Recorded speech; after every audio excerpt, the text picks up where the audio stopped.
Bonjour à tous, je suis Émilie, la cofondatrice de My Job Blessings et je suis ravie de vous retrouver pour le 9e épisode de notre série de webinaires à la découverte de la marine. Alors, pour m'assurer que tout fonctionne, je vous invite à cliquer sur le chat en bas à droite et à m'envoyer un petit bonjour. Bonjour Nicolas, bonjour Rémi, bonjour Paul, bonjour Audrey. Waouh, vous êtes trop nombreux, j'arrive pas à suivre, mais j'ai l'impression que ça fonctionne. Ravi de vous retrouver pour ce 9e épisode en compagnie de Sébastien, qui est commandant du sous-marin du Gué-Trouin. Alors, il va me rejoindre dans quelques instants. Mais avant qu'il nous rejoigne, je voulais vous rappeler les règles du jeu. Avant de rappeler les règles du jeu, juste pour voir, est-ce qu'on a des PMM qui sont là? Si vous êtes là, n'hésitez pas à nous faire un petit coucou et à nous dire de quel PMM vous êtes.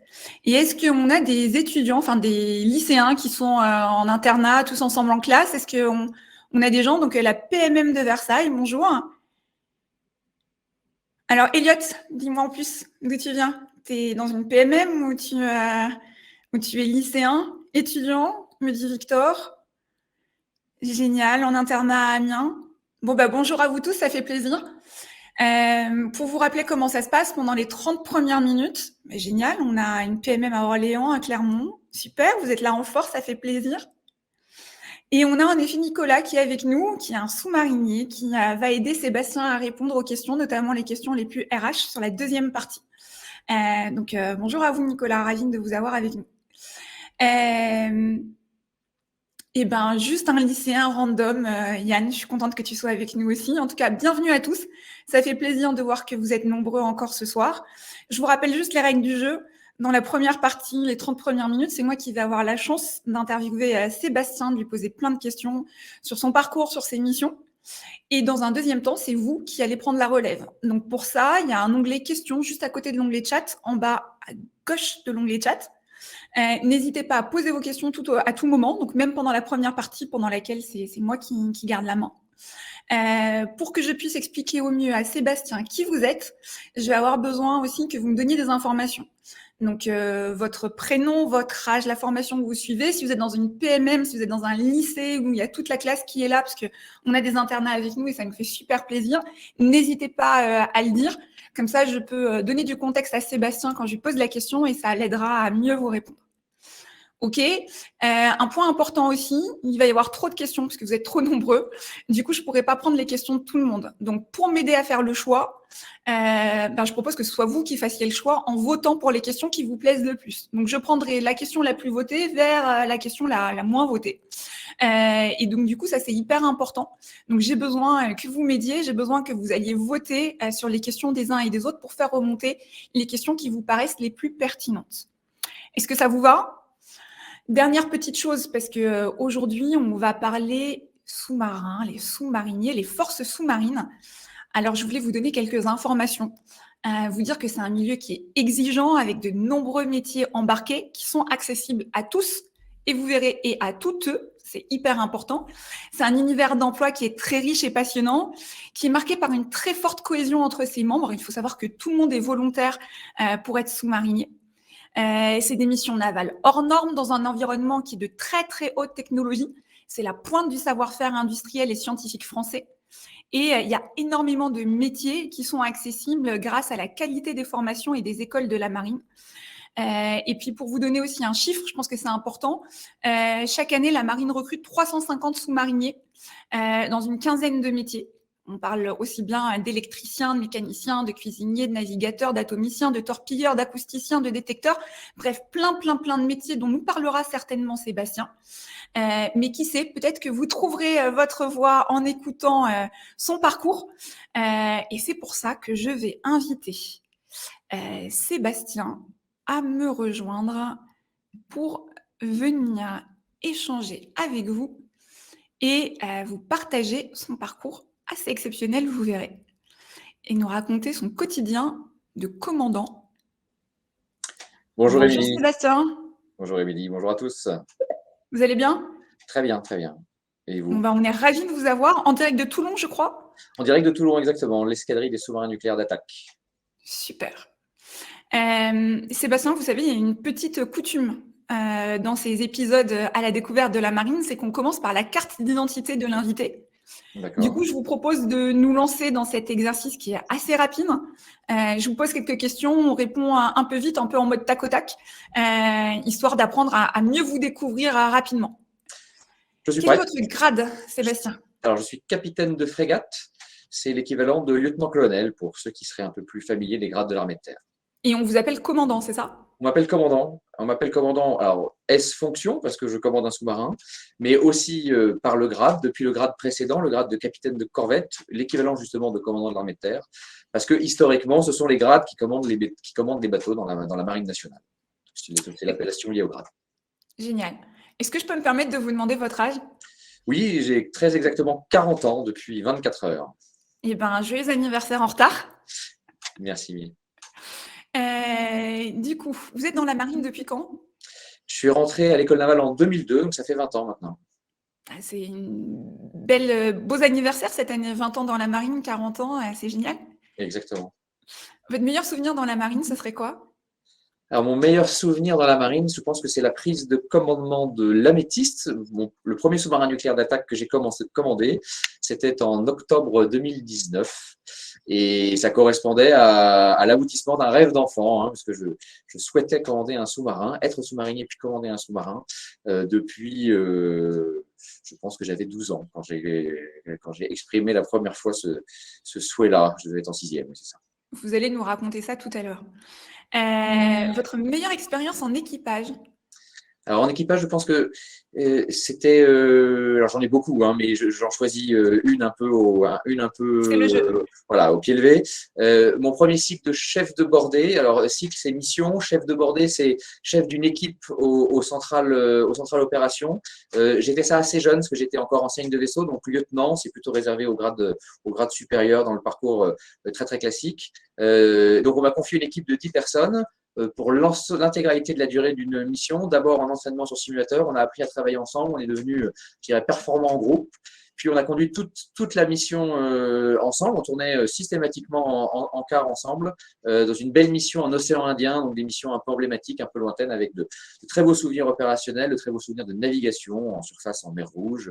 Et puis également, alors c'était exigeant, intéressant, mais puis également quelques souvenirs de cohésion en escale dans des lieux exotiques, en Inde notamment. Et donc c'était une très très très belle mission et donc très beaux souvenirs ensemble en groupe. Le plus gros challenge auquel vous avez dû faire face?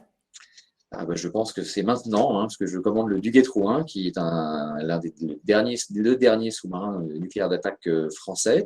Il est encore en construction, en armement. Je commande l'équipage d'armement.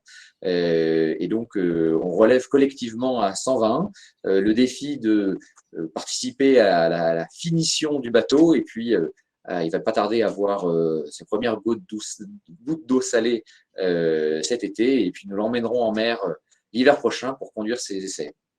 Super. Et enfin, ma dernière question, est-ce qu'il y a un livre ou un film préféré qui vous a inspiré pour devenir marin? Alors, vous avez raison de poser cette question parce que c'est très, très exactement le cas. À 12 ans, en sixième, comme je disais tout à l'heure, je suis tombé par hasard dans un rayon de grande surface sur le livre Octobre Rouge, donc un roman d'anticipation qui se passe à bord d'un sous-marin, à bord de plusieurs sous-marins. J'ai tanné ma mère pour l'acheter parce que la couverture m'avait attiré l'œil. Je l'ai lu et je ne l'ai plus jamais quitté. Comme quoi? Exactement, et j'ai pas été déçu de ce que j'ai trouvé au sous-marin. Super. Donc c'est ce livre-là, à 12 ans, qui vous a donné envie. Et est-ce que derrière ça, vous vous êtes rapproché de la Marine nationale, d'un CIRFA à un moment donné, pour savoir quelles étaient les meilleures études à faire pour avoir votre rêve un jour qui se réalise? Comment ça s'est passé? Oui, tout à fait. Alors, je me suis renseigné un CIRFA, et puis à l'époque, bon, c'était il y a presque 30 ans, plus de 30 ans maintenant, donc il y avait également le Minitel, mais ça, je pense que ça ne parle pas beaucoup à vos spectateurs. Donc, un CIRFA par téléphone, je voulais faire l'école navale, je m'étais renseigné pour, dès la seconde rentrée au lycée naval, qui est un lycée militaire qui prépare à plein de choses, mais également à l'école navale. En seconde, c'était pas possible parce que c'est réservé plutôt aux fils d'agents de l'État, ce que je n'étais pas, aux enfants d'agents de l'État, ce que je n'étais pas. Et donc, je suis rentré au lycée naval pour les classes préparatoires, seulement après le bac en maths sup. 2 ans au lycée naval, puis l'intégration à l'école navale en 2002. Et je peux vous demander d'où vous êtes originaire? Est-ce que vous étiez déjà originaire des côtes? Vous étiez déjà Non, basé à Toulon ou à Brest? Pas du tout? Pas du tout. Je suis originaire de la région parisienne, mais j'ai grandi à Lyon, donc voilà, je me considère lyonnais. Très bien, très clair. Et vous aviez des parents dans la Marine nationale ou Alors, j'ai pas de parents ni de grands-parents de carrière dans la Marine nationale, mais j'ai un grand-père qui travaille dans le monde maritime. Il était ingénieur dans un chantier naval, il était motoriste, donc intéressé par le monde, par ce monde-là. Et il avait quand même fait son service militaire et puis une petite période sous contrat dans la marine dans les années 50. Il a participé à la guerre d'Indochine sur un porte-avions. Donc, il en parlait quand même un petit peu. très clair? Si on revient au tout début, donc vous rentrez au lycée naval pour vos classes prépa, et puis derrière vous faites l'école navale, hein, qui est Tout à fait. l'école qui prépare les officiers de la Marine nationale. Tout à Vous fait, nous les officiers de racontez, carrière. Oui, alors l'école navale, c'est l'école d'officiers de marine. C'est une école d'ingénieurs et une école d'officiers. Donc le cursus, à mon époque, et puis encore maintenant, ce sont 2 ans à l'école navale pour valider le diplôme d'ingénieur et avoir une formation initiale d'officier. Et puis la troisième année, c'est une école d'application. À mon époque, sur le porte-hélicoptère Jeanne d'Arc, aujourd'hui sur les porte-hélicoptères d'assaut type Mistral. Donc, très scolaire dans les 2 premières années. Et puis la dernière année est vraiment une année de pratique, d'apprentissage de la conduite des opérations, de la navigation et de ce qu'est la vie d'officier de marine. et déjà quand vous êtes rentré à l'école navale, c'était pour être sous-marinier? Il y avait cette Oui, tout à fait. volonté-là qui était affichée et Oui, tout à fait. Depuis la lecture de d'Octobre Rouge 10 ans avant. Même si à l'école navale, je me suis renseigné sur toutes les spécialités et j'ai bien fait attention à garder toutes les options ouvertes.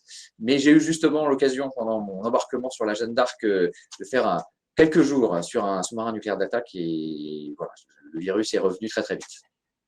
super. Vous nous parlez de ce qui se passe à la sortie, du coup, de l'école navale? Oui, alors pour moi, Pour vous, mais oui. comme beaucoup d'autres, ça commence par une affectation en surface, quelle que soit la spécialité, puisque un bateau de surface, ça reste quand même le tronc commun de ce que font les officiers de marine. Donc moi, j'ai fait 2 ans en Nouvelle-Calédonie sur un patrouilleur. C'était une très très belle expérience.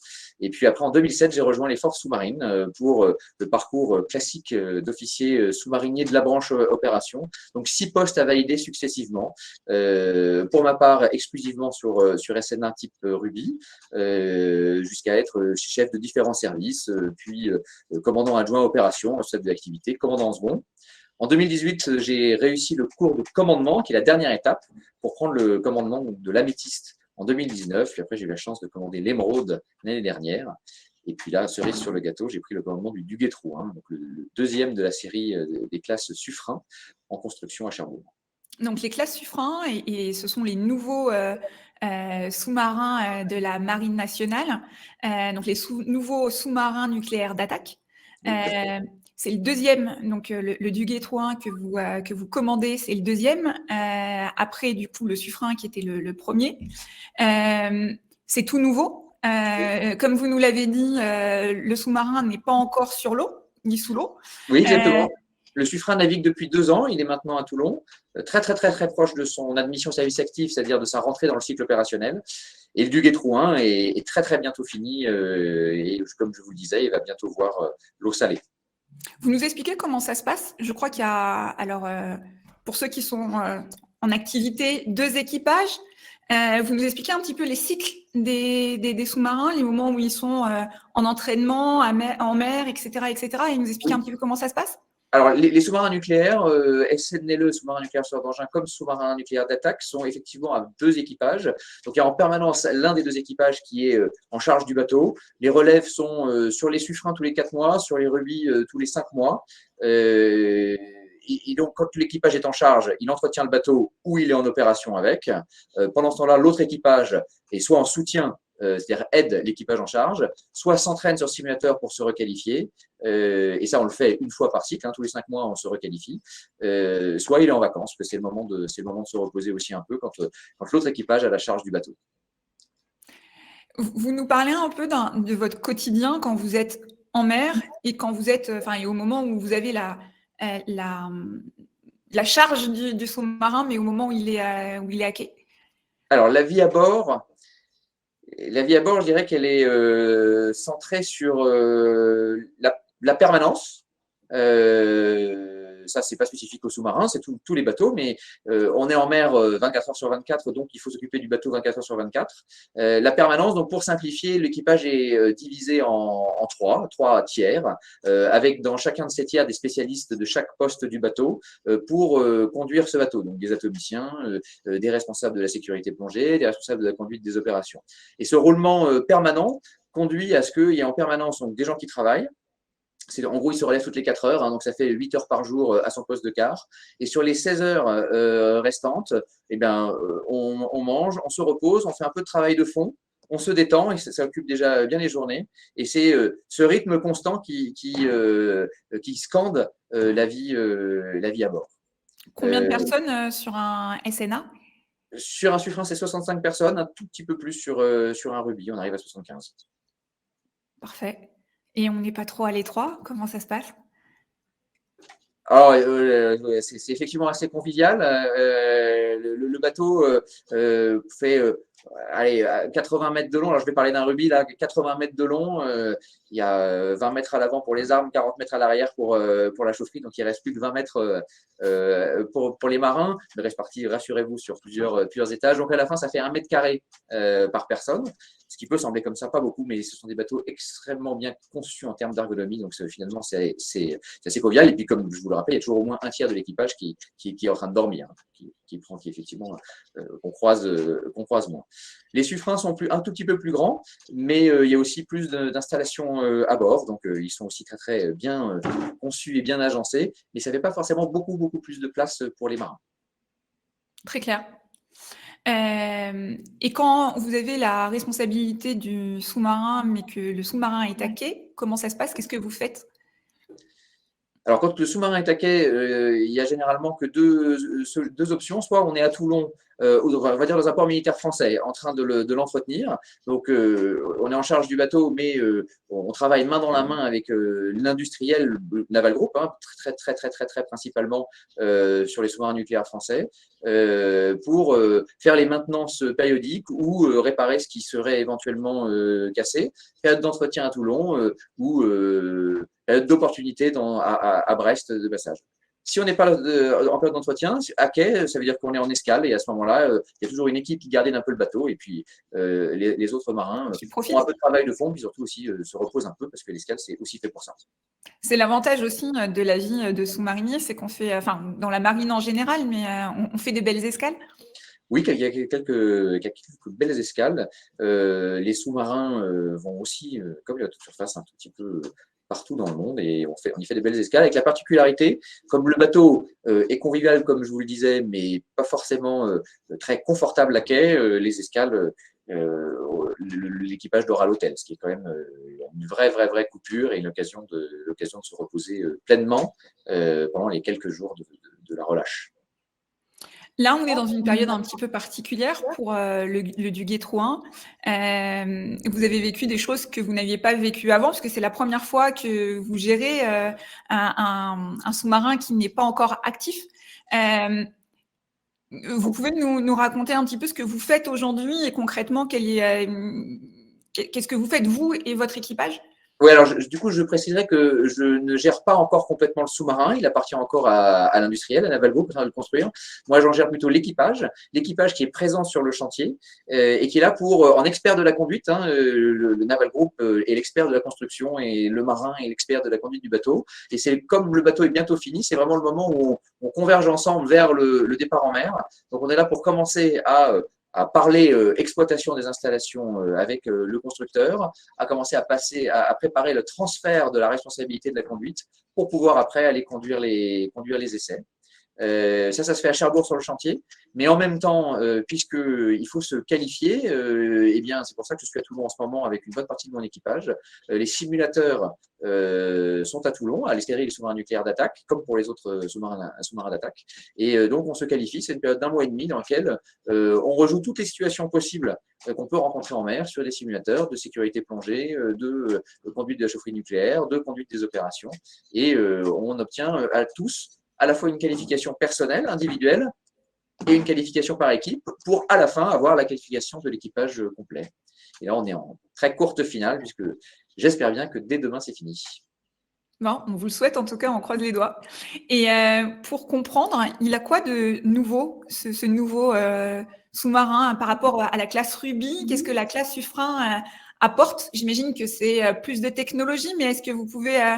Oui, un peu plus de technologie, bien sûr, parce que il y a 30 ans de conception entre les deux bateaux. Je dirais, pour faire simple, le Suffren fait exactement la même chose que le Ruby, mais en mieux, parce qu'il est plus endurant, il est plus discret, il emporte des armes plus puissantes.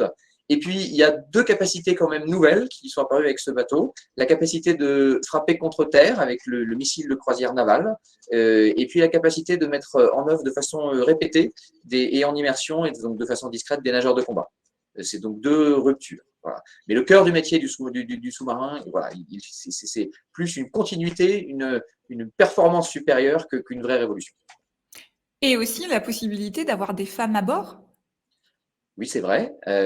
Donc tous les postes sont ouverts maintenant au personnel féminin sur SNLE et sur SNA type Suffren, puisque ces bateaux-là sont dits féminisables, c'est-à-dire que pour faire simple, il y a suffisamment de place pour avoir les infrastructures qui permettent d'accueillir du personnel féminin dans des conditions confortables, c'est-à-dire d'être capable de séparer les chambres et d'avoir des sanitaires.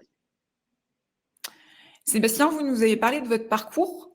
Est-ce que vous pouvez nous parler un peu du parcours de votre équipage? Il faut quel métier pour venir à vos côtés et permettre à cet équipage de fonctionner?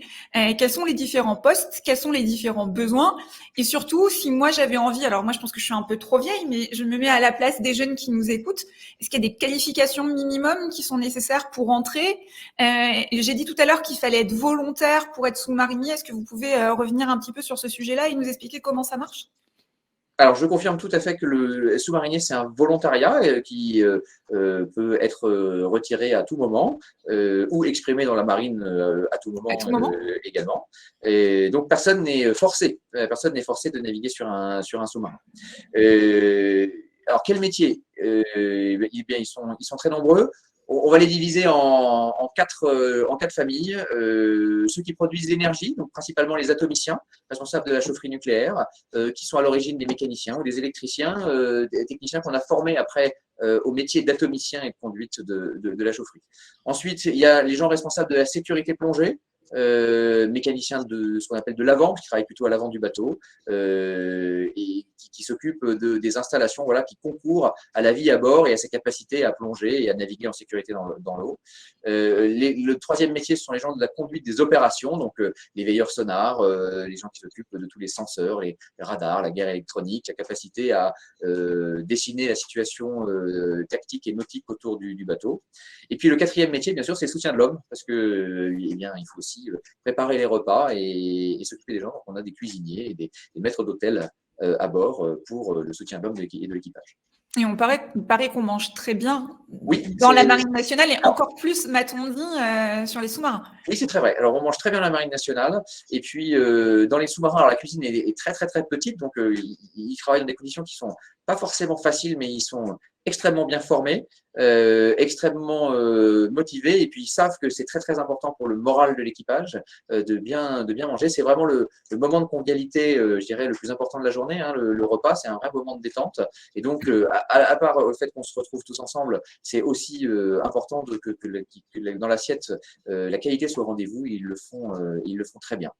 Et vous m'avez parlé de moments, quand on a préparé, vous m'avez parlé de moments collectifs le dimanche midi, je crois, avec des sessions de jeux et des repas peut-être Oui, un peu plus élaborés que le reste de la semaine. Hein. oui, alors parce que nous parlions de vie à bord, et donc comme je vous parlais de cette permanence et donc ce rythme de quart qui peut parfois paraître ou sembler un petit peu monotone, donc effectivement quelque chose auquel on est très attaché le dimanche. Alors bien sûr, si l'activité opérationnelle le permet, on essaie de faire un peu une petite pause aux alentours du midi et puis de l'après-midi, faire un grand repas tous ensemble. Alors il y a quand même une équipe qui reste aux commandes du bateau, hein, bien évidemment, mais on essaie de rassembler un maximum de gens en cafétéria, le lieu de rassemblement de l'équipage, pour un grand repas convivial dans lequel on mange très bien, mais aussi dans lequel voilà, on chante.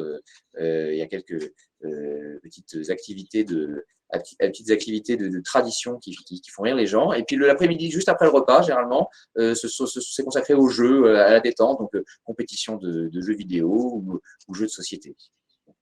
Super. Avant de prendre les questions des jeunes que je vois extrêmement nombreuses, moi j'avais une question pour vous.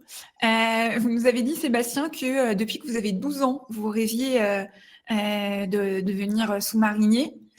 C'est quoi quelque chose qui vous a surpris, auquel vous ne vous attendiez pas, ou sur lequel vous aviez un cliché ou une idée préconçue avant de rentrer dans la Marine nationale et devenir sous-marinier, et puis maintenant que vous le vivez au quotidien, qu'est-ce que vous pourriez nous raconter par rapport à ça? Est-ce qu'il y a quelque chose qui…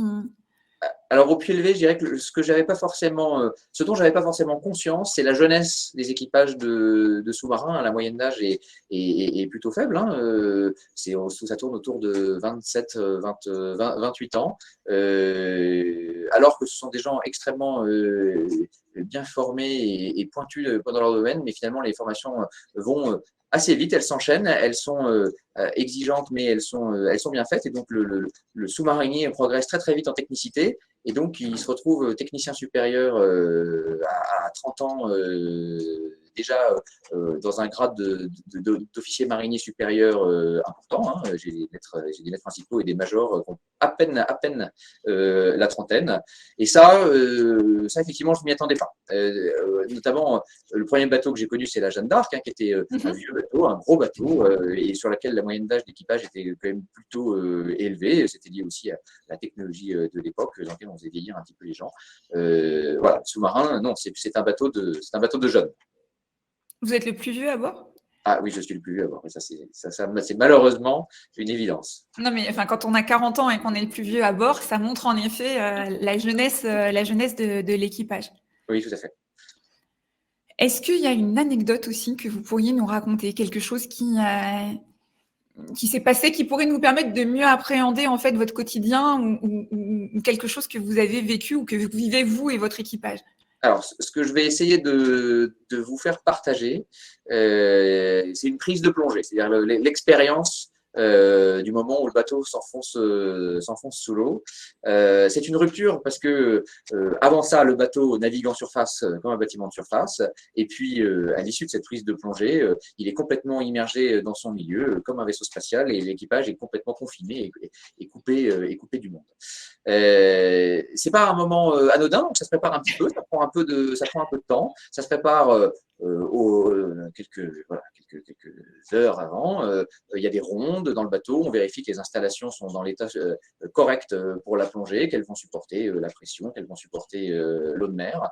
Et puis quand toutes ces installations sont prêtes, que tout ce qui doit être fermé est fermé, et qu'on a vérifié bien évidemment qu'il n'y ait plus personne dehors, hein, ce qui est important. On ferme le dernier panneau, et puis on donne l'alerte. Alors, on donne l'alerte, c'est le terme employé pour plonger, puisque ça vient du début de l'histoire des sous-marins, où les sous-marins plongeaient quand ils voyaient un avion, quand ils voyaient un bateau. On donne l'alerte, 3 coups de klaxon, et le bateau s'enfonce sous l'eau, puisqu'on ouvre les purges, c'est-à-dire qu'on fait rentrer l'eau dans les ballasts pour alourdir le bateau. Il s'enfonce. Alors, il ne s'enfonce pas à la vitesse d'un avion qui pique, hein.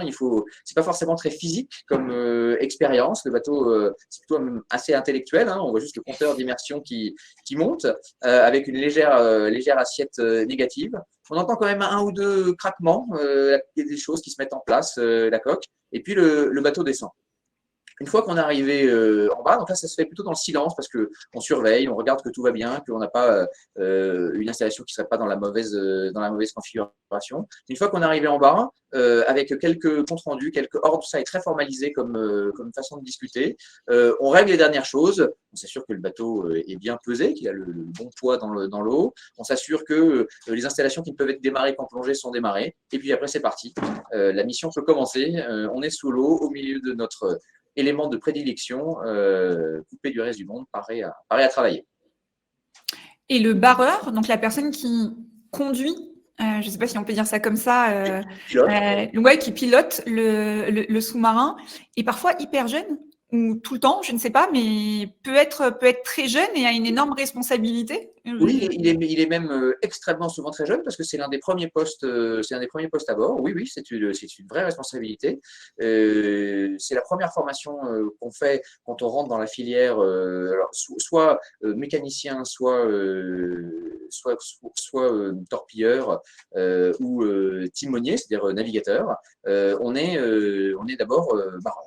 Et donc, on apprend, il y a un cours pour apprendre à barrer le bateau. Et puis, en entraînement, les fameuses plateformes de sécurité plongée dont je vous parlais, le barreur a un rôle primordial, une formation primordiale pour apprendre en 7 semaines à réagir sur des avaries, à sentir le bateau, à le piloter. Finalement, un peu comme un avion, puisqu'il a une barre d'ailleurs dans les mains qui ressemble très furieusement à un manche d'avion.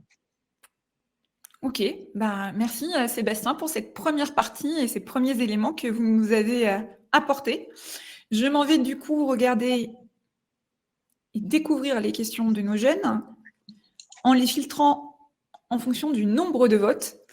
Et la première question, alors à laquelle on aura peut-être besoin de l'aide de Nicolas et on va donner une fourchette. La question, oui. Donc Baptiste, 25 ans. Je suis désolée, il y a deux questions qui arrivent au même nombre de votes et donc du coup ça saute un petit peu. Donc je prends la question de Baptiste, 25 ans, ingénieur sur le réseau électrique, qui demande à combien s'élève le salaire d'un officier sous contrat débutant œuvrant dans un sous-marin. Alors, je pense que ce n'est pas une question pour vous, Sébastien.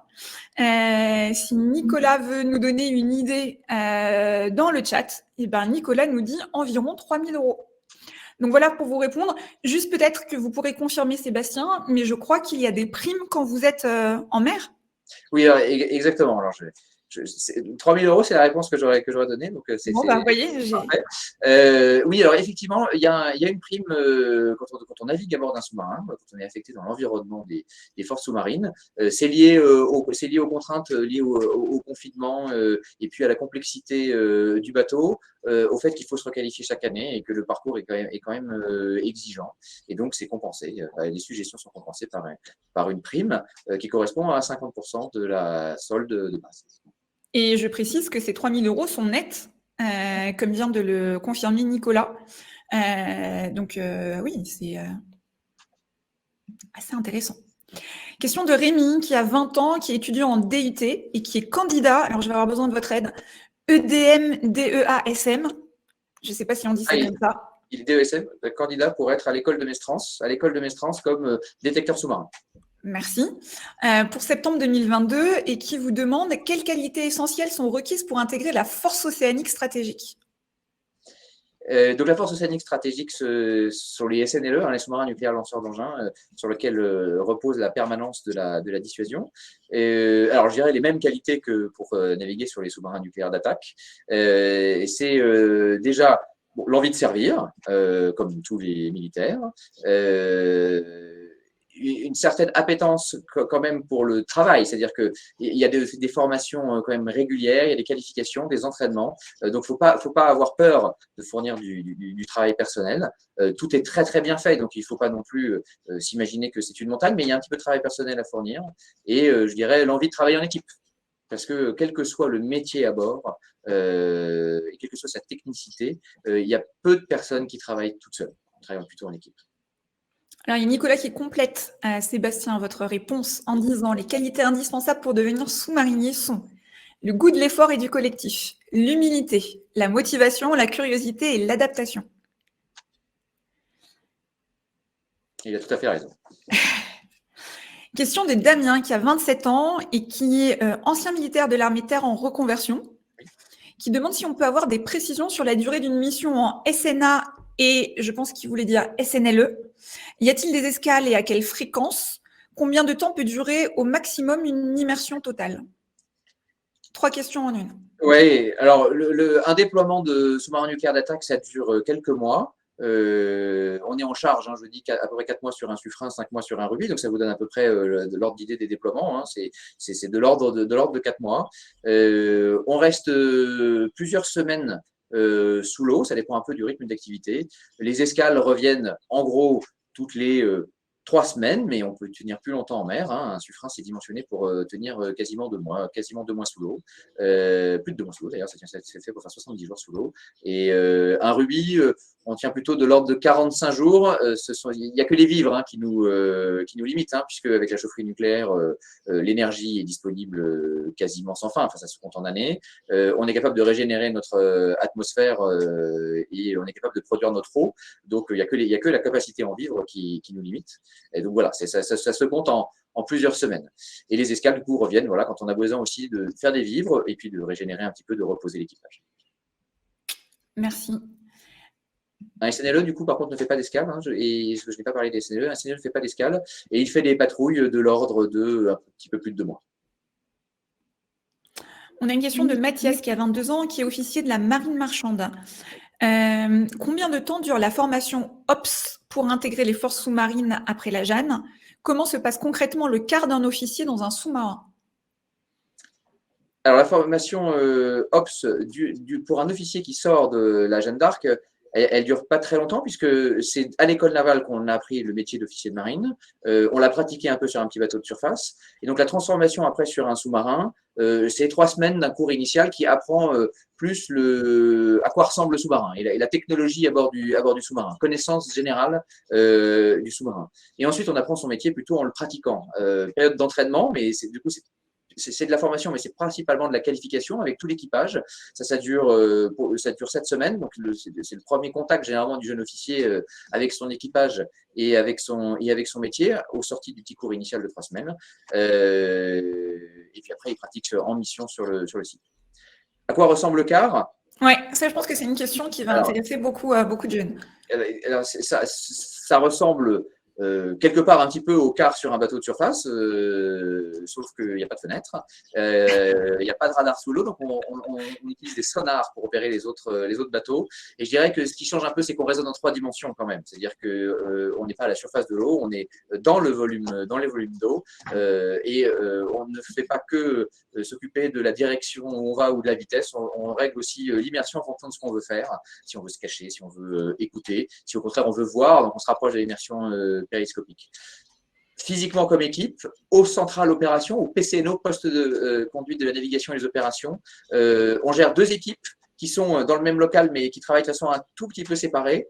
L'équipe du central qui s'occupe du porteur, de l'attitude du bateau, et puis l'équipe du central opération qui s'occupe de la conduite d'opération et l'établissement de la conduite nautique. Et le chef de quart est bien celui qui est au milieu et qui fait le lien entre ces 2 équipes. Où est-ce qu'on va et pourquoi on y va? Très clair. Merci Sébastien. On a une question de Victor qui a 20 ans, qui est étudiant en BTS électrotechnique. Oui. Qui nous dit, est-ce que vous pouvez nous parler des escales des sous-mariniers, car apparemment dans certaines unités, elles sont inexistantes. Alors, c'est les SNLE en effet qui ne font pas d'escale. Non, exactement. J'imagine que c'est ça que voulait dire Victor. Après, pour le reste, les escales, vous en faites, ça dure combien de temps? Donc, on a compris, vous dormez à l'hôtel? Exactement. Les escales, c'est une petite semaine, c'est 4-5 jours. Ça revient donc en fonction du rythme des opérations, hein, c'est ça qui commande. Mais en gros, toutes les 3 semaines ou 4 semaines sur un sous-marin d'attaque, dans des ports qui peuvent accueillir des bâtiments à propulsion nucléaire, mais finalement, ils sont quand même relativement nombreux. Quand il n'y a pas les infrastructures nécessaires, on fait ça avec un bâtiment d'accompagnement, un bâtiment militaire français capable de fournir au sous-marin ce dont il a besoin en termes d'eau, en termes d'électricité. Et puis après, ça se fait un tout petit peu partout dans le monde, là où les sous-marins opèrent. Vous pouvez nous parler de vos dernières escales, peut-être juste pour avoir une idée des endroits où vous êtes allés, si vous avez le droit de le faire? Oui, moi je peux en parler parce que mes dernières escales ont lieu à Brest. Hein, vous savez, les 2 ans de, Ah oui. les 2 ans de pandémie ont fait que voilà, il y a un petit,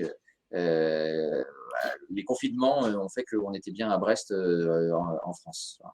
Ok, et si on va sur quelque chose d'un peu plus exotique, avant le Covid, est-ce que vous pouvez nous donner des endroits où vous avez eu l'opportunité d'aller, juste comme ça, pour avoir des jolis noms Oui, qui nous bien sûr. permettent de rêver un petit peu? Je vais simplement vous donner l'élongation. Hein. Moi, le plus à l'ouest où je suis allé, c'est aux États-Unis, au Canada, Halifax et Norfolk. Et le plus à l'est, c'est à Goa, en Inde.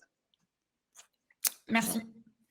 On a une question de Nathan, qui est candidat au programme OMSC N-Pro 2022. Quelles sont les étapes à passer ou réorientation pour devenir pacha lorsqu'on est comanav, si je ne dis pas de bêtises? Alors, comanav, ça veut dire chef machine. En gros, c'est mon adjoint direct, celui qui s'occupe de toute la production de l'énergie, de l'entretien du bateau. C'est le chef de tous les mécaniciens à bord. Merci.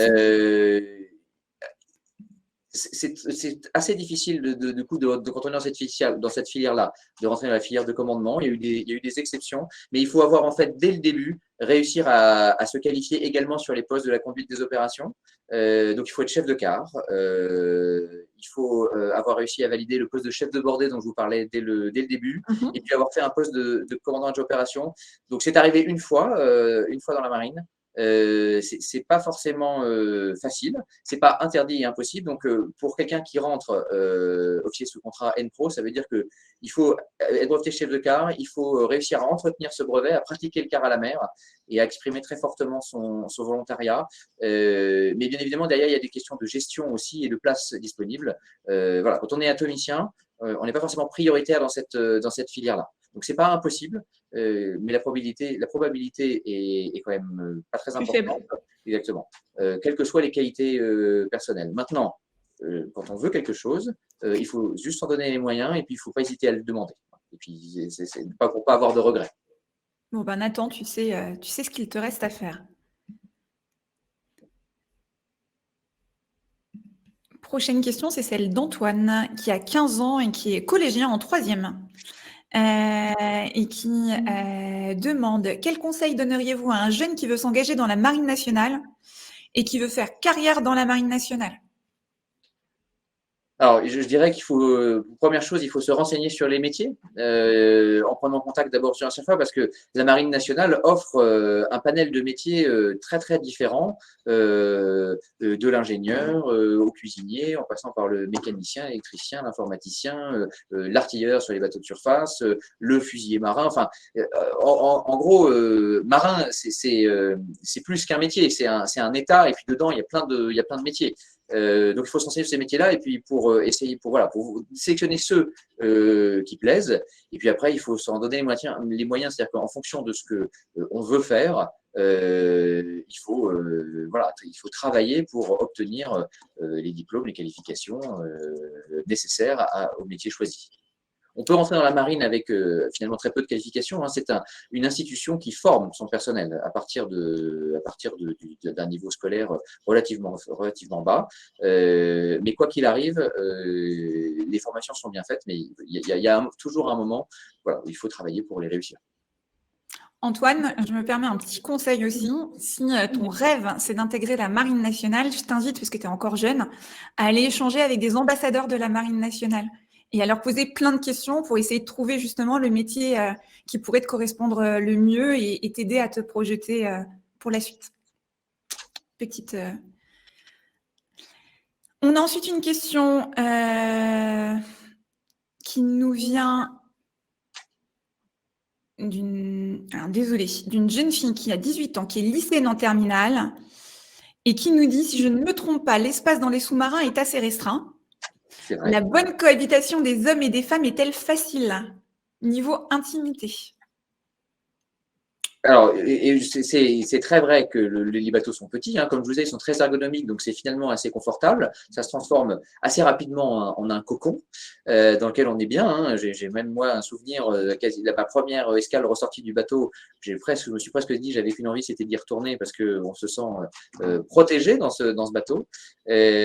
Donc la bonne cohabitation, mon expérience, c'est que quelle que soit la façon dont les gens finalement s'entendraient, quel que soit leurs atomes crochus ou pas, à bord, ça se passe finalement toujours bien, parce que de façon consciente ou inconsciente, j'en sais rien, en tout cas, les gens font des efforts pour que ça se passe bien, parce qu'on sait très bien que on peut pas se taper dessus sur un sous-marin. Enfermé pendant plusieurs semaines, la vie deviendrait un enfer, et donc à la fin, ça se passe quand même très, très, très, très bien. Il n'y a jamais de soucis à bord, de problèmes entre des personnes De problèmes graves, non.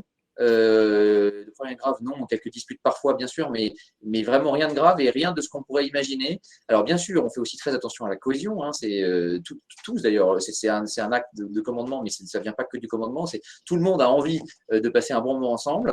C'est important pour durer, c'est important pour être efficace, c'est important pour se sentir bien. Donc, tout le monde fait cet effort-là. On organise des activités, mais je dirais que ça vient même un peu tout seul. Voilà, ça vient même un peu tout seul parce que les gens font des efforts pour que ça se passe bien de façon naturelle et ça crée des équipes et des équipages qui sont très, très soudés.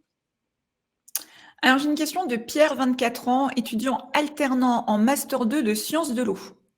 Très Donc, il y bien. a une question hyper précise. Alors, je ne sais même pas si vous pourrez nous aider à y répondre.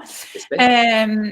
Quelle utilisation peut-on faire des drones sous-marins comme le D-19 ou les Unmanned Underwater Vehicles dans la marine nationale? Est-ce qu'ils révolutionnent les opérations sous-marines et quelles sont les limites? Alors ouais, c'est effectivement une question très très précise qui est de l'ordre de la recherche. Alors je ne peux pas parler ici de ce qui est en train d'être étudié. Je vais juste dire que oui, les drones, on y pense dans la marine. Des drones sous-marins, on y pense dans la marine. Et oui, il y a certainement quelque chose à creuser de ce côté-là à utiliser. Je ne vais malheureusement pas pouvoir en dire plus. C'est ce que je pensais.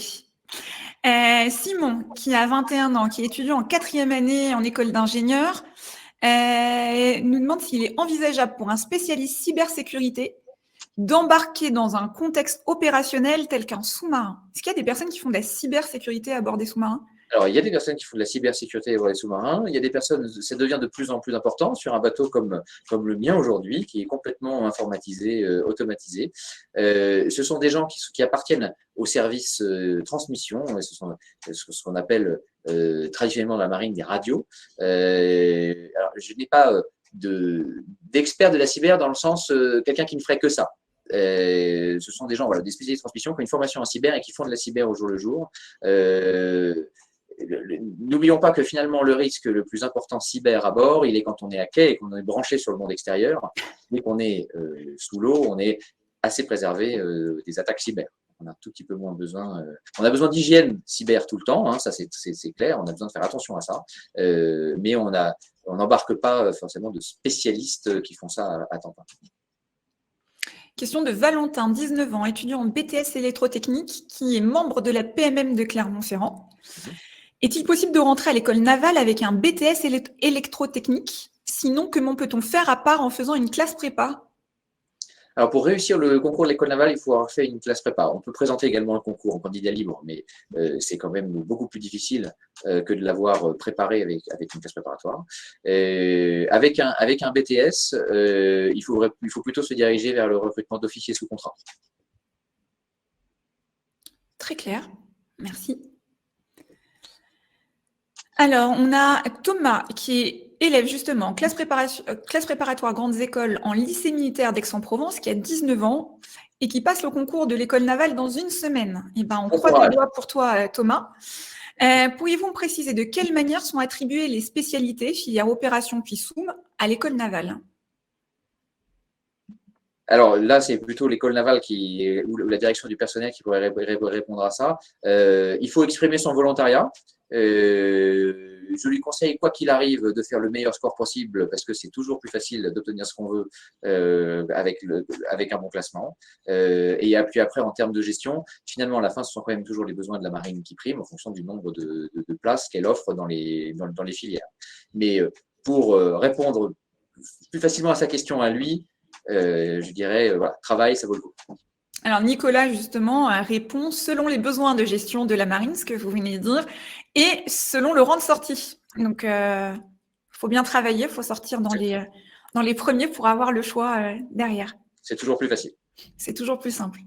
Mais ce n'est pas impossible. Donc, on croise les doigts pour toi, Thomas, et bosse bien, ça devrait le faire.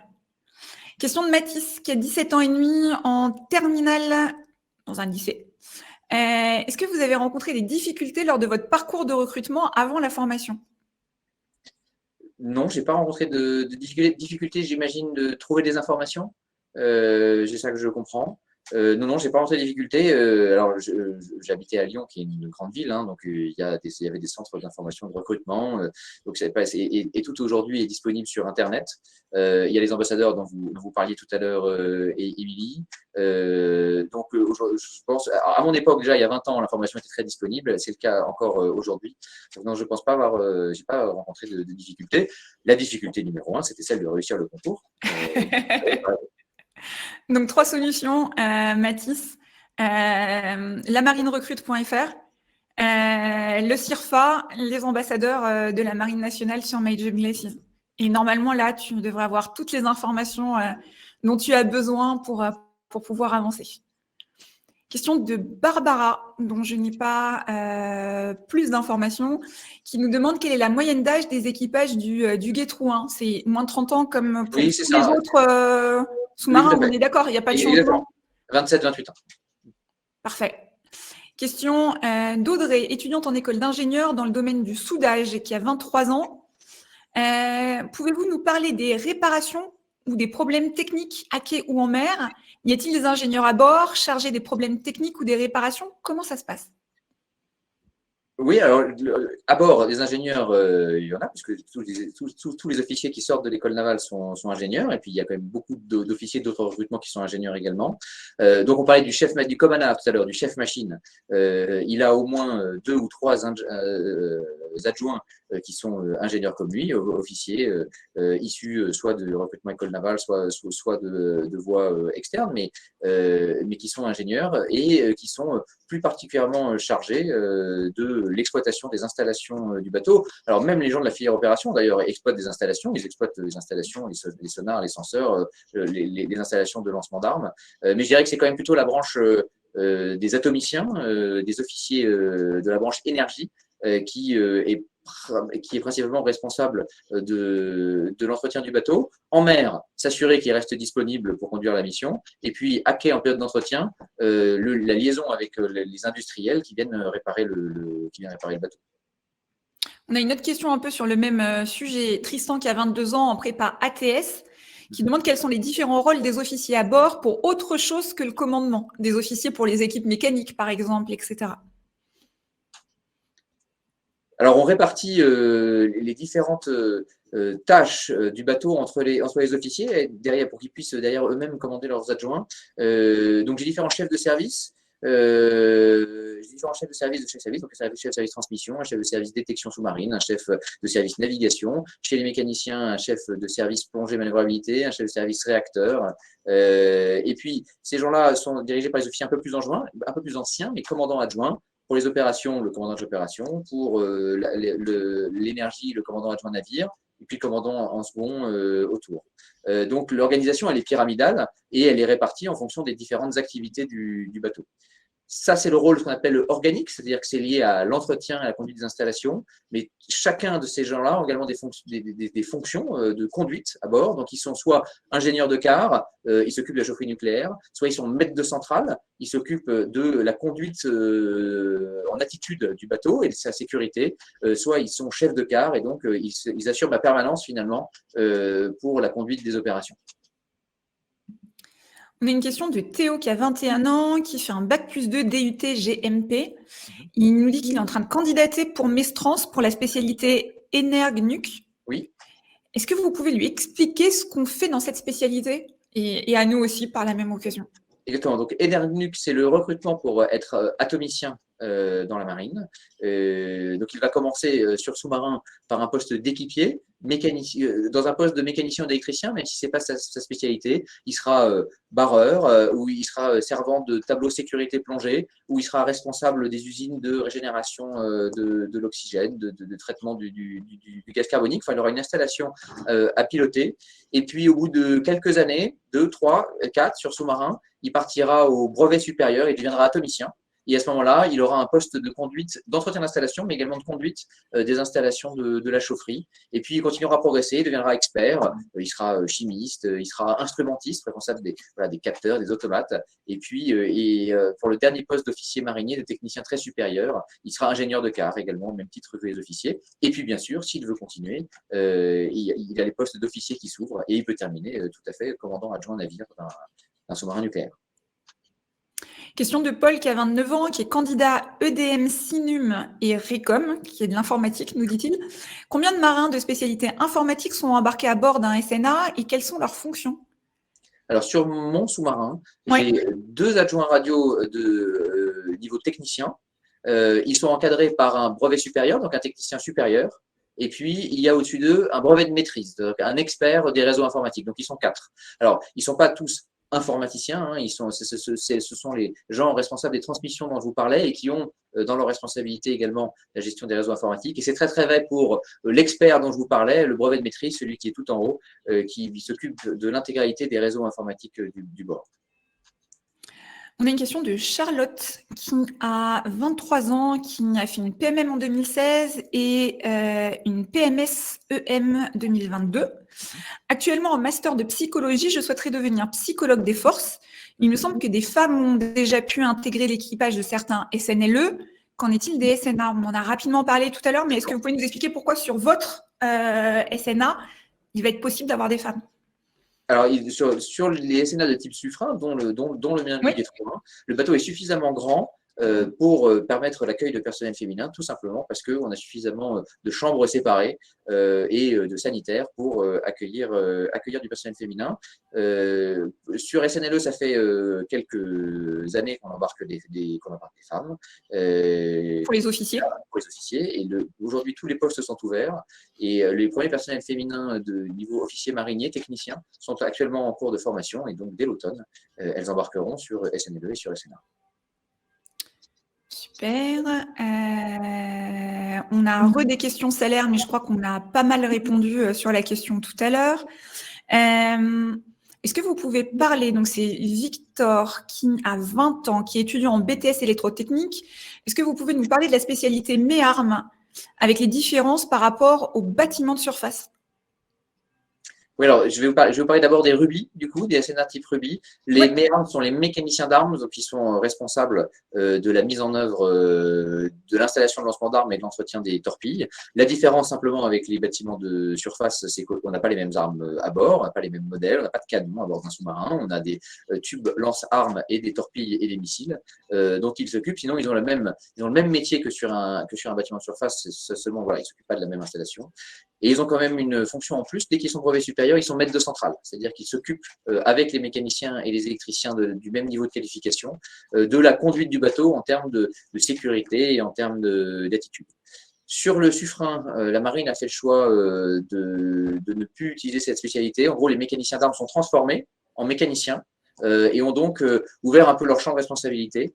Et ne s'occupe plus spécifiquement des armes, mais bien de toutes les installations mécaniques du bateau, et donc ils sont également maîtres de centrale.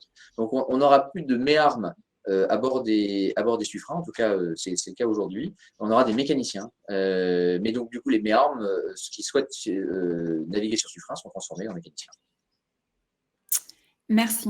Ce sera la dernière question parce que l'heure file. Driss, qui a 20 ans, qui est actuellement en première année d'école d'ingénieur, il nous dit être maintenant convaincu de vouloir faire carrière dans la Marine nationale au commandement. Et il nous dit, dois-je passer par le concours classe préparatoire grande école ou aurais-je des opportunités par la voie OSC? Est-ce qu'on peut devenir commandant en ayant fait un OSC ou est-ce qu'il faut vraiment passer par l'école navale et les classes prépa? Alors, la réponse, je dirais, est oui aux deux options. C'est-à-dire que je lui conseillerais, s'il veut faire carrière dans la marine, de passer le concours de l'école navale, puisque c'est le concours des officiers de carrière de la marine nationale et donc qui ouvre de facto toutes les voies au commandement. Maintenant, le recrutement OMSC, officier de marine sous contrat, fait rentrer les gens dans la même filière opération. Et il y a quelque chose qui est très très clair aux forces sous-marines, c'est qu'il n'y a que la performance qui compte, pas le recrutement. Donc pour une carrière longue dans la marine, sans avoir de butée de contrat et de renouvellement de contrat, je lui conseillerais de passer le concours. Maintenant, très très clairement, un OSC qui rentre dans les forces sous-marines a les mêmes chances que quelqu'un issu de l'école navale. Il n'y a que sa performance en conduite qui compte. Super. Moi, j'ai une question pour vous, Sébastien. Est-ce que j'ai bien retenu les points essentiels de ce que vous nous avez dit? Si je vous dis que il y a énormément de parcours et de métiers finalement à bord des forces sous-marines, qu'un sous-marin, c'est un environnement technologique assez hors norme. Oui. Et j'ai bien compris aussi que pour être sous-marinier, il fallait avoir un esprit d'engagement et de cohésion assez exceptionnel et que c'était un point clé. Est-ce que j'ai oublié quelque chose pour résumer un petit peu comme ça en 3 points ce qui permet de décrire les forces sous-marines et les besoins pour rejoindre ces forces sous-marines? Je pense que vous l'avez bien résumé, Émilie. Effectivement, un sous-marin, c'est un concentré de technologie. C'est, je pense, l'appareil le plus complexe créée par l'homme à ce jour. Hein. C'est une centrale nucléaire d'EDF qu'on fait naviguer à plusieurs centaines de mètres sous l'eau et qui, notamment pour un SNLE, est capable de mettre en œuvre en immersion plusieurs fusées aériennes. Donc très très clairement, c'est très technologique, mais c'est pas désincarné, c'est pas déshumanisé. Les hommes ne sont pas des pouces-boutons et des robots au service de la machine. C'est bien avant tout une aventure humaine. L'équipage est extrêmement soudé et travaille ensemble au service de la mission. Donc aventure technologique, aventure humaine, et je dirais métier passion. Et effectivement, c'est quand même exigeant parce qu'il faut se requalifier souvent, parce qu'il y a plusieurs étapes à passer en termes de qualification, en termes de cours. Donc c'est exigeant, mais c'est diablement passionnant. En tout cas, merci Sébastien, parce que vous avez partagé avec passion votre métier, votre parcours, celui de votre équipage. Donc, merci infiniment pour le temps et puis pour avoir joué le jeu des questions-réponses. Je voulais aussi remercier Nicolas, qui a fait un incroyable travail sur le chat, puisqu'il a été sur plein de questions, à la fois les questions qu'on vous posait à vous, Sébastien, mais également des jeunes qui posaient énormément de questions, parce qu'il y avait 2 discussions en parallèle. Il y avait la discussion qu'on avait avec vous, mais il y avait aussi pas mal de jeunes qui posaient des questions et qui échangeaient entre eux. J'ai même vu à un moment donné que vous vouliez créer un groupe sur Snap ou sur WhatsApp pour échanger entre vous. Donc, ça fait toujours infiniment plaisir. Je suis désolée pour toutes les questions qu'on n'a pas pu prendre aujourd'hui, mais vous avez énormément de marins qui sont ambassadeurs sur MyGBSIS et qui seraient ravis de continuer les échanges avec vous. Et en plus, il y en a beaucoup qui viennent des forces sous-marines. Donc, n'hésitez pas à aller les voir et à continuer les échanges avec eux. Pour vous dire aussi qu'on se retrouve en juin pour découvrir le parcours assez incroyable d'un des commandants du porte-avions Charles de Gaulle. Donc, si le porte-avions vous intéresse, si vous avez des questions, vous vous demandez comment ça se passe, c'est une mini-ville, hein, le porte-avions, n'hésitez pas, restez en contact avec nous, on vous donnera tous les éléments très prochainement. Et puis, vous laissez le mot de la fin, Sébastien, avant de vous renvoyer vers les ambassadeurs de la Marine nationale pour aller poursuivre les échanges. Eh ben, je dirais que si vous cherchez un métier hors norme, extraordinaire dans le sens le plus strict du mot, exigeant certes, mais passionnant, et n'hésitez pas à frapper à la porte d'un CIRFA et à poser des questions sur les métiers des forces sous-marines. Génial. Merci Sébastien, merci à tous. Vous étiez encore super nombreux ce soir. On espère vous avoir permis d'y voir un petit peu plus clair sur les forces sous-marines. N'oubliez pas, 350 postes à pourvoir chaque année dans plein de métiers, électriciens, mécaniciens, cuisiniers, navigateurs, atomiciens, torpilleurs, acousticiens, détecteurs. J'en passe et des meilleurs. N'hésitez pas à aller en parler avec les ambassadeurs qui pourront vous raconter leur quotidien, vous expliquer comment ils ont fait pour en arriver là. Et encore merci à Nicolas et à Sébastien pour leur temps. Tout ça, vous le retrouvez dès demain en replay. N'hésitez pas aussi à le partager avec vos amis si vous pensez que ça peut les intéresser. Et puis, on vous dit à très vite. Merci beaucoup. Bonne soirée à tous. Au revoir à tous. Au revoir, Émilie. Merci Sébastien. Au revoir.